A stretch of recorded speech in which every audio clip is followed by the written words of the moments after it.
ഗുളികൻ ആരാണെന്നറിയാമോ? ഗുളികന്റെ ജനനം മാർക്കണ്ഡേയ പുരാണത്തിൽ വിവരിക്കുന്നത് ഇപ്രകാരമാണ്. മൃഗണ്ടു എന്ന മുനി പുത്രലാഭത്തിനായി വർഷങ്ങളോളം മഹാദേവനെ തപസ്സു ചെയ്തു. ഒടുവിൽ പരമശിവൻ പ്രത്യക്ഷപ്പെട്ട് മൃഗണ്ടു മുനിയോട് ദീർഘായുസ്സുള്ളതും എന്നാൽ വിഡ്ഢിയുമായ 100 വർഷം വരെ ജീവിക്കുന്ന ഒരു പുത്രനെ വേണോ, അതോ 16 വയസ്സ് വരെ മാത്രം ജീവിക്കുന്ന വളരെ ബുദ്ധിമാനായ ഒരു പുത്രനെ വേണോ എന്ന് ചോദിച്ചു. 16 വയസ്സ് വരെ മാത്രം ജീവിക്കുന്ന ശ്രേഷ്ഠനായ ഒരു പുത്രനെ മതിയെന്ന് മൃഗണ്ടുമുനി മറുപടി പറഞ്ഞു.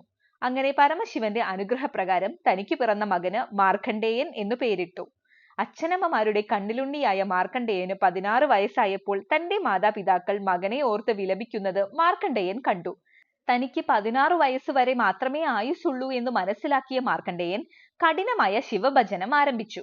അങ്ങനെ ശിവലിംഗത്തിന് മുൻപിൽ പ്രാർത്ഥനാ നിരതനായിരുന്ന മാർക്കണ്ഡേയന് മുൻപിൽ കയ്യിൽ കാലപാശവുമേന്തി കാലൻ പോത്തിന്റെ മുകളിൽ എത്തി.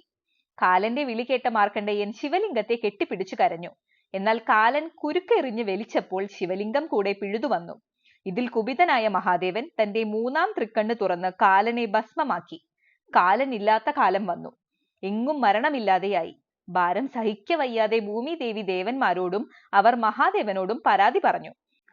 അതിനൊരു പരിഹാരം എന്നോണം മഹാദേവൻ തന്റെ ഇടതു തൃക്കൽ ഭൂമിയിൽ അമർത്തിയപ്പോൾ അദ്ദേഹത്തിന്റെ പെരുവിരൽ പൊട്ടിപ്പിളർന്ന് അതിൽ നിന്നും അനർത്ഥകാരിയും ക്ഷിപ്രപ്രസാദിയുമായ ഗുളികൻ അവതരിച്ചു. തൃശൂലവും കാലപാശവും നൽകി കാലന്റെ പ്രവൃത്തി ചെയ്യാൻ മഹാദേവൻ ഗുളികനെ ഭൂമിയിലേക്ക് അയച്ചു. ശിവാംശജാതനായ ഗുളികൻ ജീവജാലങ്ങളുടെ മരണസമയത്ത് ജീവനെ കൊണ്ടുപോകുന്ന ദേവനാണെന്ന് വിശ്വസിക്കപ്പെടുന്നു.